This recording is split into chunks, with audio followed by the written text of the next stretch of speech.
Welcome to the channel. In this video I'm going to do a review of the Archer AX10 from TP-Link. It's an AX1500 Wi-Fi 6 router, and I'm comparing it to my current router, which is an Asus RT AC87U, which I've had for quite a while. Absolutely love. It's perfect. There's nothing wrong with it at all. It's doing just fine. But I did want to get hold of a backup router, and I really wanted to try the new TP-Link range of hardware that came out this year. Now everything else is messed up in 2020, so my expectations are not particularly high. But anyway, let's take a look at the Archer AX10, and first we're going to look at the specifications. Then we're going to look at the performance and see how fast this router is and how well it performs, what the latency is like and all that good stuff. So let's have a look at the specifications on the TP-Link website. So as I said, this came out this year and it uses the new Wi-Fi 6 standard, which is the 802.11ax. And it supports AX, AC, NA at 5 GHz and 11N, B and G at 2.4. The speeds are 1201 megabits per second at 5 GHz and 300 at 2.4 GHz. And it's marketed at 3-bed houses.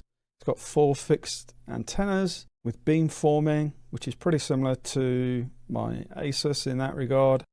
And they claim a high power FEM, and that's supposed to increase the signal strength. Now it also has OFDMA, which communicates with Wi-Fi 6 clients. Now the Wi-Fi 6 client has to support OFDMA, and in addition to that there's also an airtime fairness feature, and it supports up to 4 streams at a time, which is great.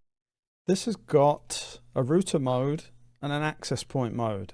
What's lacking is a bridge mode, and I don't know why, because most routers historically that I've had, even very old routers, have some kind of bridge mode that allows you to connect router to router to do a really good job of extending. So I'm surprised it doesn't have bridge mode, but that's not a huge deal. Extenders are pretty cheap these days, and I think that's their plan, is to just help sell more extenders by not having a bridge mode. So as you demote your routers, as you get new routers, etc., they don't get used as extenders in the future.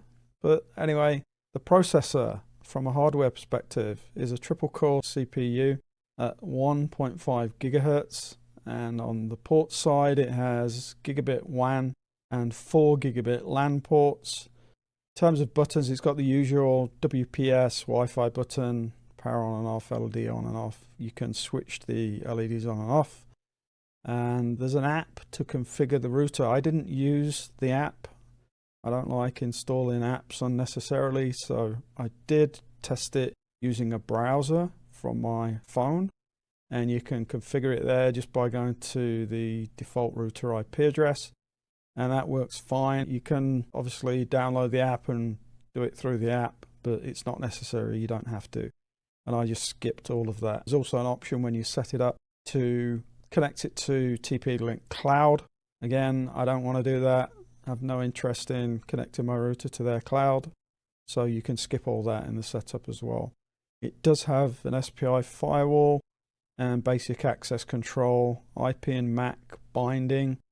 So you can, only allow MAC addresses that you're familiar with to make sure you don't get any rogue connections. It has guest networks on both frequencies. It also has a built-in OpenVPN and peer-to-peer tunneling protocol. The disappointing part there is that it doesn't yet have WireGuard. WireGuard is a much better VPN than OpenVPN. The attack surface is smaller, so I would much prefer to see WireGuard in here, and hopefully maybe in the future they'll do a firmware upgrade. It'd be nice if they did. it would be better for TP-Link to do that because it also outperforms OpenVPN. OpenVPN is a dreadful performance, dreadful attack surface. Don't recommend it at all. So hopefully in the future, TP-Link routers will have WiGuard. It's now in the Linux kernel. There's no excuse. So it does support IPv6 and 4 and the usual URL filtering and parental controls, time controls, and that's good because this is the low end of the range of the TP-Link AX routers. The firmware update automatically upgrades. That's good.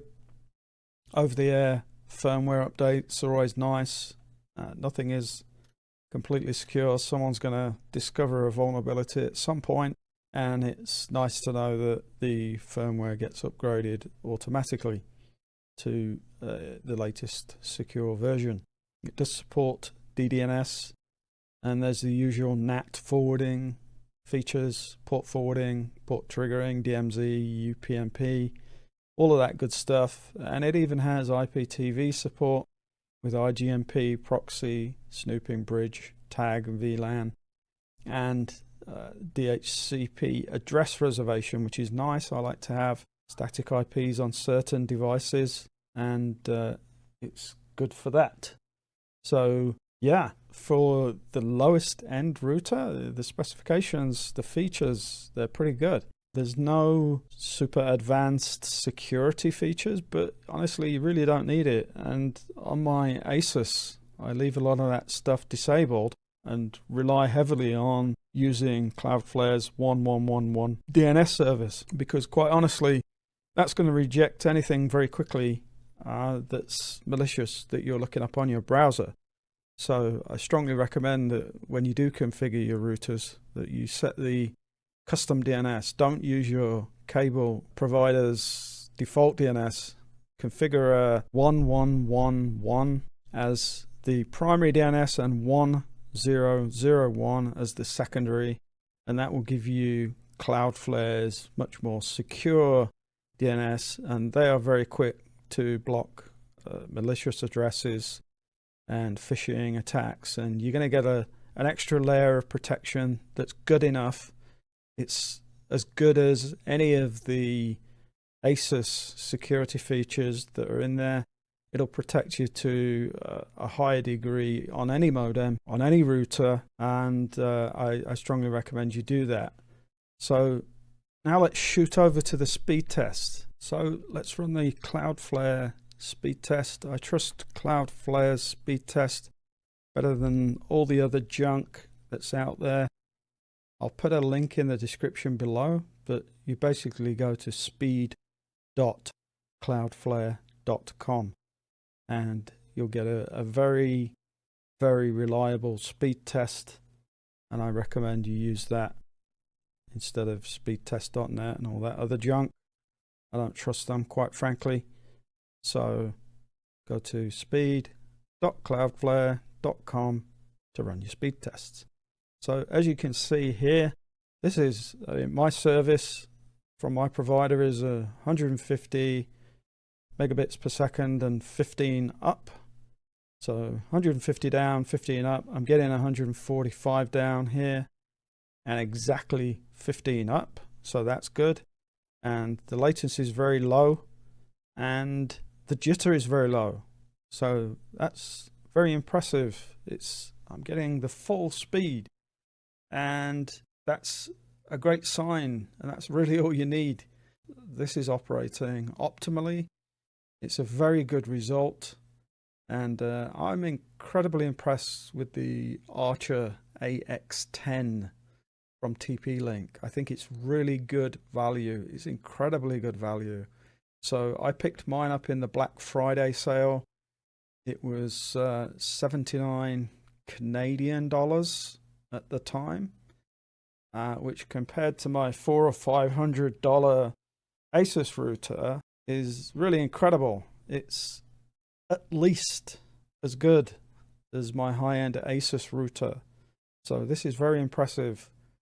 And again, as I said earlier, I specifically bought the cheapest possible version because The hardware on all of the AX range of routers is pretty much the same. There are some minor variations, like for example in the next model up, I think you get a USB port, and that's it. That's the only difference. Now, I can tell you that this AX10 performs extremely well, and I'm pretty certain that from a CPU perspective and a general hardware perspective, it's using the same new hardware across the board of their models. Now, someone might want to correct me if that's not strictly true, but generally speaking, I think you're getting really good hardware here and you're getting a really good deal. So I highly recommend the Archer AX10.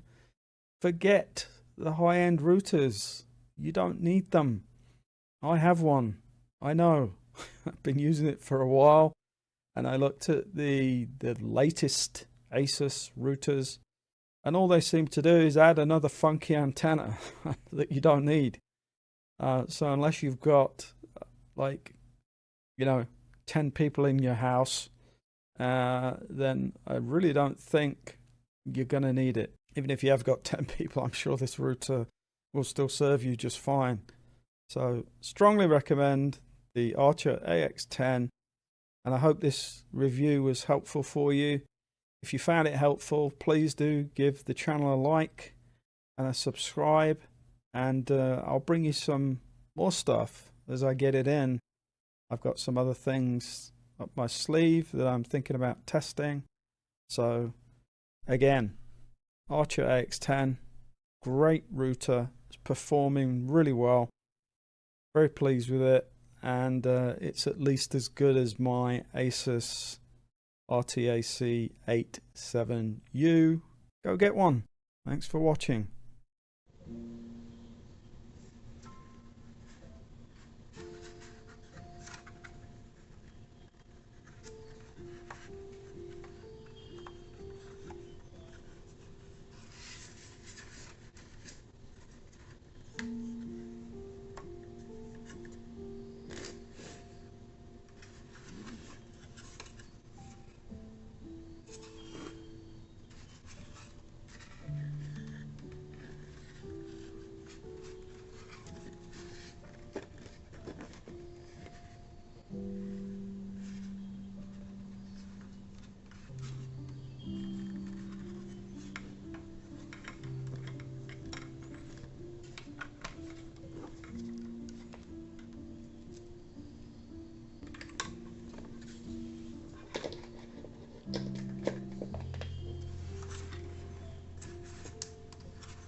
Lo siento, no puedo hacerlo.